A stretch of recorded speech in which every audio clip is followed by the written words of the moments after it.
bonjour à tous, c'est Godzilla FR et on se retrouve dans cette toute nouvelle vidéo.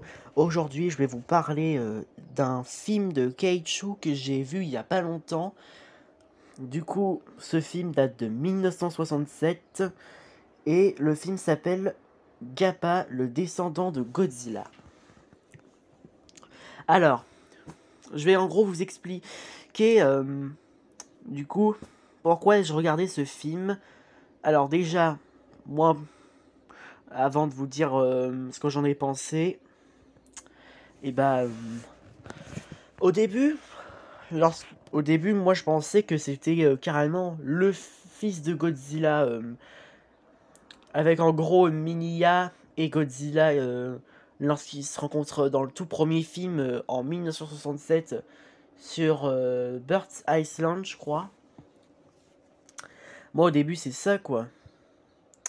Au départ, quand j'ai vu cette créature sur l'image, je me suis dit peut-être que c'est un monstre qu'on n'aura pas vu dans le film.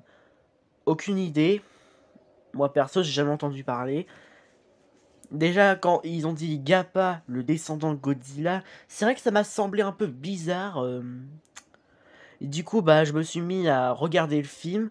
Au début, je me suis dit, bon, ça va sûrement parler. Après, ça va passer à l'action. Ensuite, ils avaient été sur une île.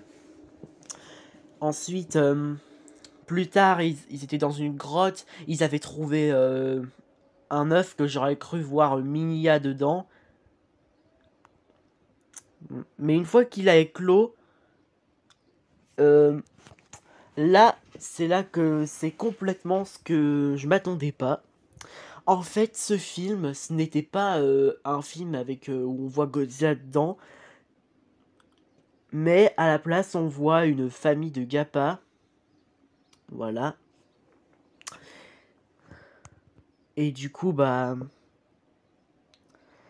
moi, bah, moi, je me suis dit comme ça dans ma tête, dans ce cas, pourquoi ils ont appelé le descendant de Godzilla alors que ce n'est même pas son descendant? C'est vrai que c'est pas trop logique, c'est pas compréhensible.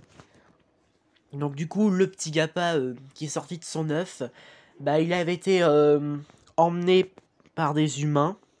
Ensuite, il a été étudié dans une sorte de laboratoire, tandis que ses deux parents, sa mère et son père, ont parcouru en quittant leur île jusqu'à le Japon et commencèrent à tout détruire parce qu'ils recherchaient leur enfant. Du coup, ce qui me fait penser un peu avec le chapeauté où ils emmènent enfin le pou. Cérès, il s'appelle Loi aux œufs d'or. Mais la grande terreur, qui était sa mère, et bah pareil, bah elle a quitté le royaume, enfin le mont, enfin le château des géants, pardon, là où c'était dans les nuages, pour retrouver son petit. Voilà.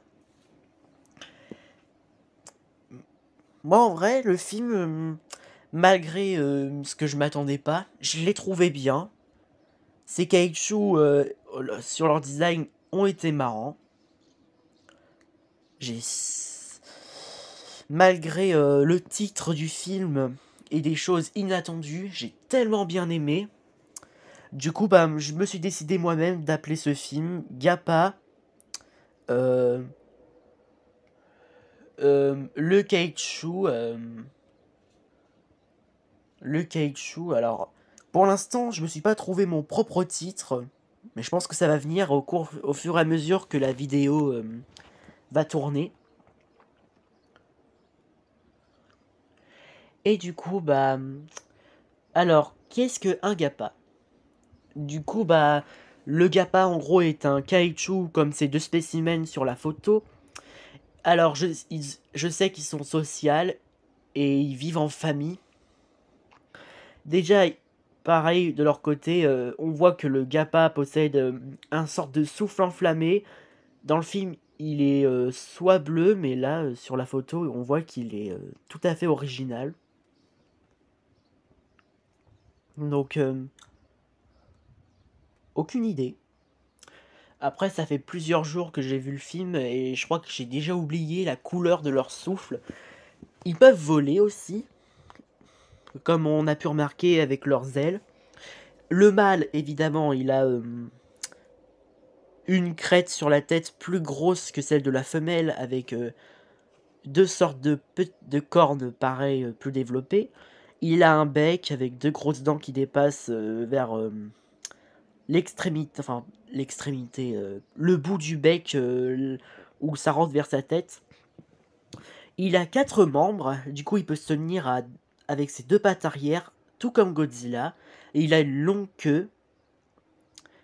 Et du coup, c'est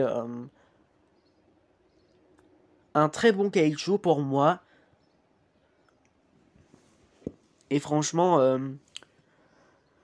malgré que le titre ce soit Gappa, le descendant de Godzilla, alors qu'il n'y a même pas Godzilla dedans et que ce n'est pas son descendant, moi perso j'ai super bien aimé. J'ai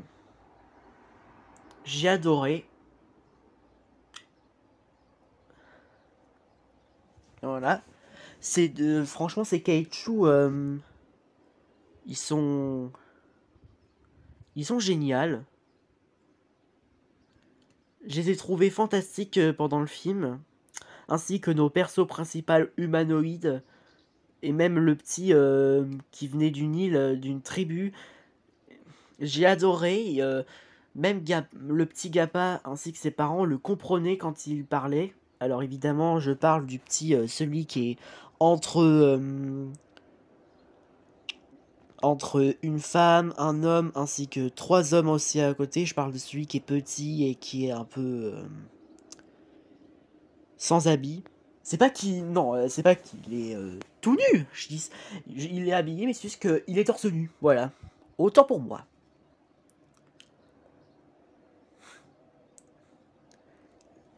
Mais du coup, ce jeune-là, il m'a fait penser du coup à Jia qui réussit à communiquer avec Kong. Sauf qu'avec Jia et Kong, c'est le langage des signes, alors que le petit, il parle comme ça au calme et les kaiju le comprend. Ça, c'est sûr, ça m'a touché. Franchement, j'ai adoré.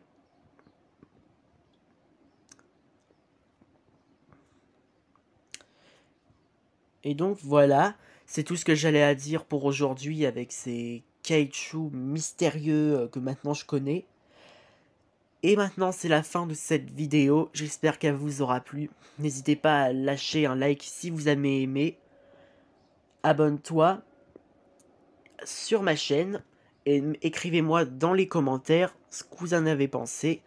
Allez, ciao ciao, longue vie au roi.